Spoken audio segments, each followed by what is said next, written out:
एक और तो पूरे महानगर में स्मार्ट सिटी का डंका बजा हुआ है। शहर शहर गली गली सभी क्षेत्र में विकास कार्य कराया जा रहा है, जहां पर ऊंची ऊंची बिल्डिंग में रहने वाले बड़े बड़े पैसे वाले लोग रहते हैं, जिनकी पहुंच ऊपर तक है। मगर ऐसी पहुंच में कुछ क्षेत्र ऐसे भी हैं जिनकी तरफ कोई भी विशेष ध्यान नहीं दिया जा रहा है। इसको वर्तमान पार्षद की नाकामी कहें या उनकी और कोई मजबूरी, या जो पूर्व में पार्षद रह गए हैं उनकी कोई मजबूरी। हम तो जिस क्षेत्र के आज ये न्यूज अपने कमरे में रिकॉर्ड कर रहे हैं, ये महानगर मुरादाबाद के काटकर थाना क्षेत्र के वार्ड 21 अंतर्गत लाजपत नगर का है, जहां पर आप स्वयं देख सकते हैं यहाँ लंबे समय से किसी भी प्रकार के सभासद द्वारा सड़कों का निर्माण नहीं कराया गया है।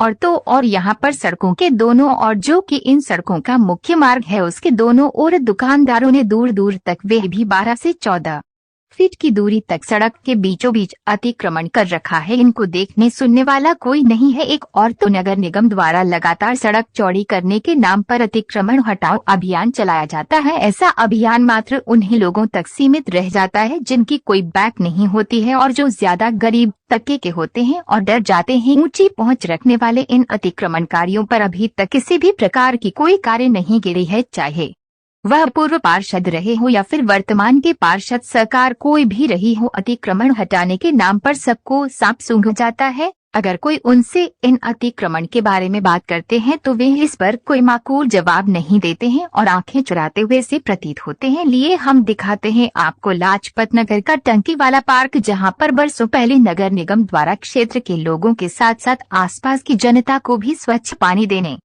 के लिए बनवाई गई थी। मगर आप देखिए इन टंकियां से क्या स्वच्छ पानी घरों तक पहुंचता होगा, क्योंकि ये टंकी वाला पार्क, जो कि आप न्यूज के माध्यम से अपने अपने टीवी चैनल पर या मोबाइल के जरिए देख रहे हैं, आप स्वयं देख सकते हैं कि इस टंकी के चारों ओर कितनी गंदगी भरी हुई है। यहाँ पर गाय का गोबर इतना भरा पड़ा है कि दलदल का रूप ले चुका है। टंकियां ओवरफ्लो हो जाती हैं, जिसके कारण यहाँ पर और भी ज्यादा गंदगी हो जाती है, जिसके चलते ये क्षेत्र दुर्गंध में होता रहता है। और इस कीचड़युक्त और दुर्गंध में वातावरण के कारण यहाँ पर मक्खी, मच्छर, तरह तरह के जहरीले जीव जंतु अपना निवास बनाए हुए हैं, जिसके कारण यहाँ पर रहने वाले निवासी हो या फिर आसपास के निवासी, सभी के दिलों में डर सताए रहता है कि कहीं कोई भी ये जहरीला जीव काट ना ले और इस क्षेत्र में प्रदूषित वातावरण के कारण कोई भयंकर बीमारी से ना पीड़ित हो जाए। लेकिन देखा गया है कि इस क्षेत्र में लंबे समय से लोग बीमार पड़े हैं। इस क्षेत्र में अनेकों मंदिर हैं, विद्यालय हैं, स्कूल हैं, कॉलेज हैं और यहाँ तक कि स्वास्थ्य विभाग के नर्सिंग होम भी है। मगर इस क्षेत्र के जिम्मेदार अधिकारी अभी तक जनता की इन समस्याओं पर कोई ध्यान देते प्रतीत नहीं हो रहे हैं। आप स्वयं देख सकते हैं कि इस टंकी वाले पार्क में मंदिर भी बना हुआ है, जिसको पूर्णतः बंद कर दिया गया है। एक और तो सनातन धर्म के प्रेमी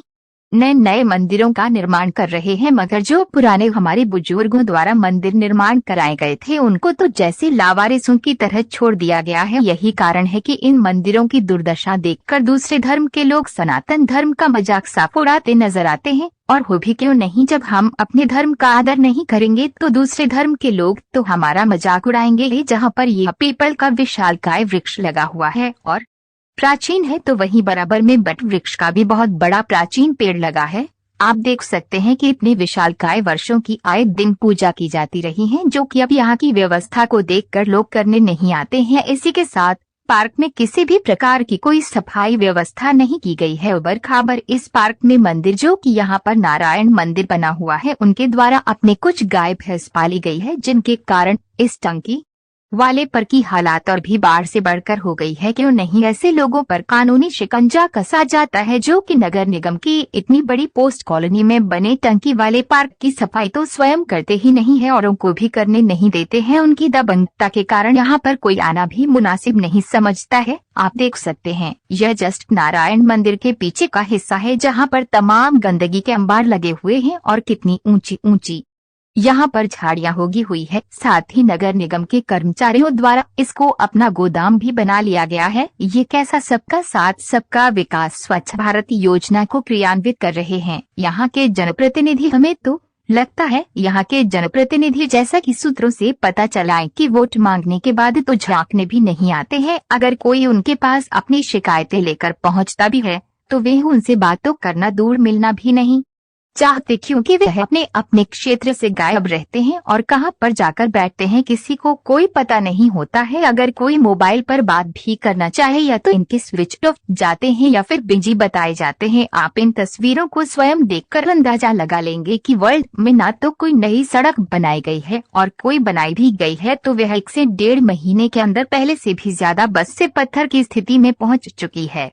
हमारे द्वारा टैक्स का दिया जा रहा पैसा मुरादाबाद में जो लगाया जा रहा है, जहां पर विकास कार्य कराए जा रहे हैं, वे सब खोखले नजर आ रहे हैं और विकास के नाम पर मिल रही रकम वे जनप्रतिनिधियों द्वारा अपनी जीवन में रखी साफ प्रतीत होती है। अगर ऐसा नहीं है तो फिर क्यों नहीं इस पास कॉलोनी कहे जाने वाले क्षेत्र का विकास कार्य हो रहा है।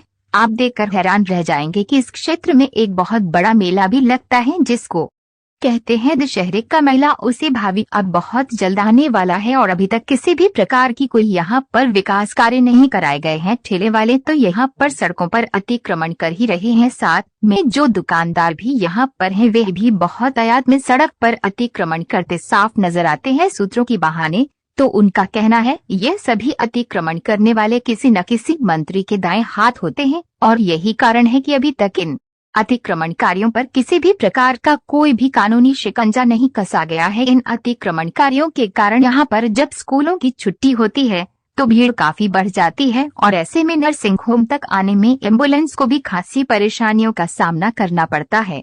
मगर कैमरे के आगे कोई भी बोलने से कतराता है, क्योंकि उन्हें डर है कि अगर हम बोले तो हमारे साथ भी वही दुर्व्यवहार होगा जो दोषियों के साथ होता है। अगर हम सच्चाई पेश करना भी चाहे तो हम सच्चाई पेश नहीं कर सकते। आए जब इस बारे में हमने क्षेत्र के पूर्व पार्षद पति से बात की तब उन्होंने क्या कहा सुनते हैं उन्हीं की जुबानी। और जब वर्तमान पार्षद विवेक शर्मा से बात की गई तो उन्होंने कुछ भी कहने से साफ इनकार कर दिया।